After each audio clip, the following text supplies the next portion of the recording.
We now have in place all of the pieces of our model of the macroeconomy, and we're ready to put it to work. What we're going to do now is tell some stories about how the economy adjusts in response to some change in the environment. And for every story we tell, there are going to be three parts. First, what happens in the short run? Second, what happens during the adjustment process when prices are changing? And third, where do we wind up in the long run? Now, when you look at this model, you can see that there are only three things that we can shift. We can shift the aggregate demand curve to represent a change in planned spending in the economy. We can shift the short-run aggregate supply curve to represent a change in expectations or a change in long-run aggregate supply. And finally, we can shift the green curve itself. And anytime we shift the green curve to represent a change in the economy's potential output, we have to take the blue curve with it. So let's now do each of those three possible shifts and tell the stories that go along with it. And along the way, we're going to be reviewing everything that we've discussed for the last several discussions. So let's start then with a shift in aggregate demand. A shift in the aggregate demand curve comes about because of a change in the planned spending of consumers, businesses, the government, or perhaps a change in taxes that's going to influence consumer spending. It could also come about because of a change in the spending plans of foreigners and our net exports. And finally, a shift in the money supply on the part of the Fed will influence the interest rates and change planned investment spending. So anytime any of these variables change, they're going to show up as a movement of the red curve. So let's suppose now that there's been an increase in aggregate demand. Consumers want to spend more. Businesses feel confident about the economy and are investing more. The government increases its spending or lowers taxes. Foreigners decide they want to buy more of our products at every price. Or the Fed increases the money supply, reducing the interest rate and stimulating investment spending. This would be shown then as an increase in the aggregate demand curve. So we'll label our original AD0 and our new curve AD1. With this change in aggregate demand now, we're going to get three sets of consequences. The first set of consequences is going to be the short-run consequence. We start with a price level in equilibrium of P0. What happens then when aggregate demand increases is that we have excess aggregate demand. That is, at the original price level, the quantity of goods and services that everyone wants to buy exceeds what businesses are producing. That is the point on the blue supply curve where producers are operating. This leads then to an increase in prices as competition for goods and services bids up prices. As the price level rises, we have a response on both sides of the market. Over here, the rising prices shrinks real wealth, increases the demand for money, pushing up interest rates, and raises the price of our goods relative to foreign goods. All three of these effects reduce the quantity of goods and services that people want to buy as we move along the aggregate demand curve. Businesses respond to the higher price level by sensing profit opportunities and increasing their output. That is, wages are sticky, prices are sticky, and firms are confused. So they make more stuff as prices go up. And that leads us then, in the short run, to a new equilibrium point. And this new equilibrium point we will label P1. So in the short run, what happens is the economy is going faster than its speed limit. That is, Y1 is greater than the full employment level, Y sub F. Now, because Y1 is greater than YF, this short-run position is unsustainable. And what we get then is an upward movement of prices. Because we are exceeding the speed limit, the price level begins to rise. Firms begin to compete aggressively for workers and raw materials, pushing up prices. Now, what happens then in the adjustment process is the rising prices, the increase in wages, and the passage of time cause the blue curve to begin to shift upward. That is, as firms have to pay higher wages to attract workers and the competition pushes the wage level even higher. As firms have to pay higher prices for raw materials. As time passes and labor unions renegotiate their wage contracts.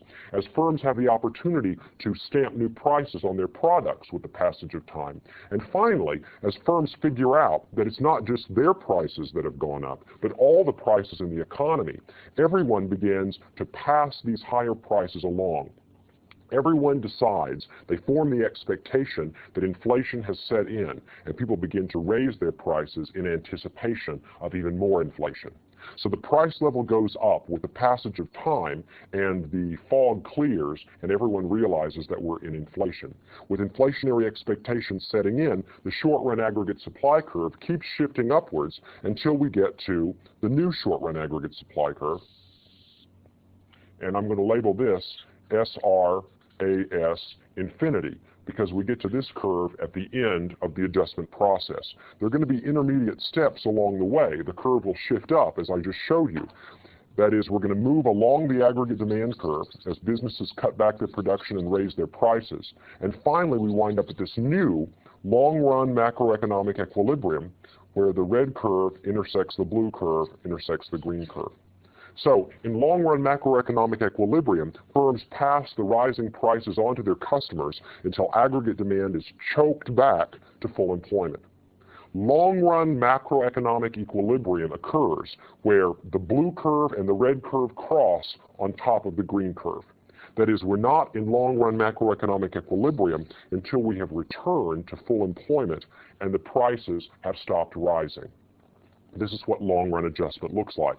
Now, of course, there's the question, how quickly do we get there? And that depends on expectations. If expectations are adaptive, then it may take a long time because people are basing their notion of price changes on what's happened in the previous period. So prices adjust upward gradually. People keep increasing their prices at the same rate that prices increased last year.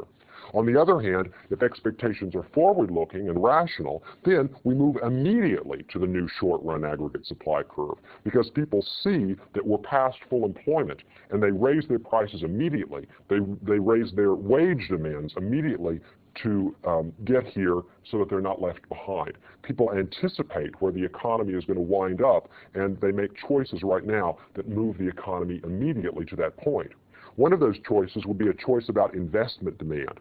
Firms say, well, we are at a point right now where there's a lot of demand in the economy, but we know prices are going to be rising, and when prices rise, people aren't going to buy as much stuff. Plus, interest rates are going to go up. So firms say, whoa, we're not going to invest. We're going to cut back our purchase of plant and equipment and tools so that we don't get stuck with a lot of excess capacity. So anticipating that prices are rising lead businesses to invest less, and that's part of this decrease in aggregate demand. So people are making decisions in a forward-looking fashion that causes the adjustment process to be very quick. On the other hand, when people are making decisions based on what's happened in the past, adaptive expectations, the adjustment process may be slow. Let's consider something else that can happen in the economy. We've shifted the red curve. Now let's do a change that involves the blue curve. This is what's called a supply shock. A supply shock occurs whenever the price of some important input increases dramatically. So suppose we have an increase in the price of raw materials like oil, or an increase in wages due to a sudden surge of strength of labor unions. If that happens, then we show that as an upward shift in the short-run aggregate supply curve. Because of the higher price of inputs, businesses are going to charge customers higher prices for outputs, and as that happens across the economy, we get a new short-run aggregate supply curve representing higher prices. Well, what's going to happen in this economy if we have a supply shock? What's going to be the consequence? Well, let's suppose that we start with a macroeconomic equilibrium in the long run of price of P sub 0, and we're at full employment output. Because if you're not at full employment output, you're not in long-run macroeconomic equilibrium. If we're here to start with, and the supply shock causes businesses to raise their prices and reduce their output, the initial situation is one of excess aggregate demand. People are still buying at the point on the red curve, but businesses want to supply at the point on the blue curve. With this excess aggregate demand, prices are pushed up. And as prices rise, businesses, consumers, and foreigners cut back their demand.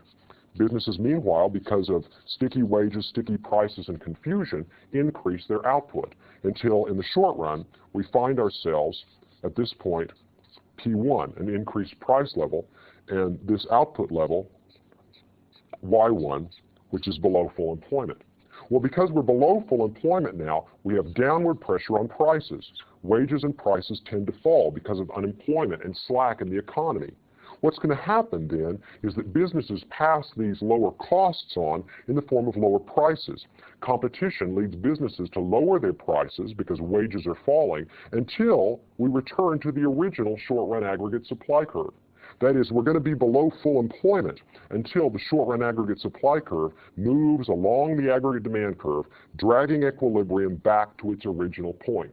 So, whenever you have a supply shock, there's going to be a point at which you are below full employment equilibrium in the short run. That is, you're below the long-run full employment output. However, because you're in a slack economy, prices are going to fall, and the short-run aggregate supply curve moves outward or downward as businesses pass these lower wages and lower costs on to customers in the form of lower goods prices. So because we're on this side of long-run aggregate supply, prices are falling and the blue curve is moving downward back to long-run macroeconomic equilibrium. Well, what happens is the price level winds up exactly where it was before. Even though oil may be more expensive, the price of everything else falls until the price level returns to its original level. So a supply shock can give us a temporary period of unemployment and higher prices, but in the long run, everything else adjusts to bring us back exactly where we were to start with. This is the response then of the economy to a supply shock. Once again, the speed of adjustment depends totally on expectations. If people have adaptive expectations, the adjustment period is slow. If they have forward-looking, rational expectations, they immediately see where the economy is going and they make the decisions now that will actually lead to this outcome occurring immediately or very, very quickly. One more possibility to consider. What if the productive capacity of the economy actually changes? What if the green curve shifts? The factors that could lead to a shift in the productive capacity of the economy are, first, an increase in our pool of inputs. What if immigration increases labor, or the accumulation of capital through investment increases our productive capacity? Also, the green curve shifts outwards if there's an improvement in technology, allowing us to make more output with our given inputs. Finally, big changes in the environment could influence our productive capacity. For example, if there's a war that decimates the capital stock or reduces the labor supply, or bad weather that simply allows you to produce less with what you have. Any of these changes are going to shift the green curve by changing the economy's productive capacity, changing the speed limit. Now, one thing to keep in mind is that anytime the green curve shifts, it takes the blue curve with it, because these two curves are stuck together. That is, any change in the economy's productive capacity shows up both in the long run and immediately in the short run. So, for instance, suppose there's an improvement in technology that shifts out what the economy can produce. What you're going to get is the long-run aggregate supply curve shifting out and taking the short-run aggregate supply curve with it. So let's actually now draw those curves and consider what happens first in the short run and then in the long run. So here's the new long-run aggregate supply curve. It's a vertical curve just like its predecessor, and that means our full employment output has moved from YF0 to YF1. With new technology, we can make more with our given inputs.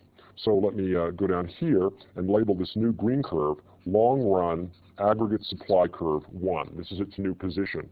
Now, the blue curve came right along with it, as we saw just a moment ago.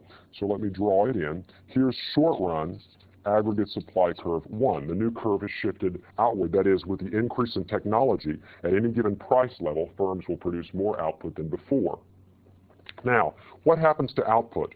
Well, first of all, in the short run, we move along the aggregate demand curve to the intersection of the red and blue curves. As you figured out, this is where we always go. We're always going to be where the red curve and the blue curve cross. So originally, we had a price level of P0. After the technological change, we have now excess supply. That is, firms are producing a lot more given their new technology and lower costs, so there's more stuff piling up than people want to buy. This puts downward pressure on prices, leading businesses to cut back their output relative to what they would have produced at the higher price level. And as prices fall, consumers and businesses want to buy more. So the new price level in the short run is going to be where the red and blue curves cross at this point P1. However, relative to the full employment line, we're still below potential. That is, because we are below what the economy could produce with all resources employed, there's going to be downward pressure on prices. Prices are going to tend to fall because we've got unemployment, because we are on the left side of our full employment curve. And as prices fall, we represent that in this picture by a downward shift in the short-run aggregate supply curve.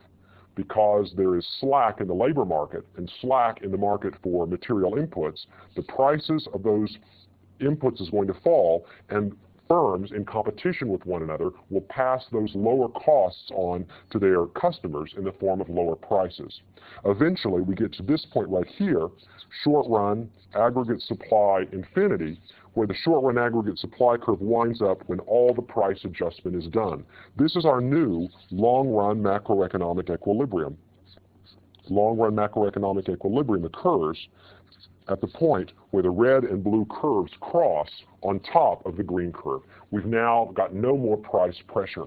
Look what happened in this case. Prices fell and output increased. Our standard of living unambiguously improved. That's what happens when technology shifts out the green curve. And this is the idea behind supply-side economics, which we'll be discussing later, is that if you change the productive capacity of the economy, you can get lower prices and larger output.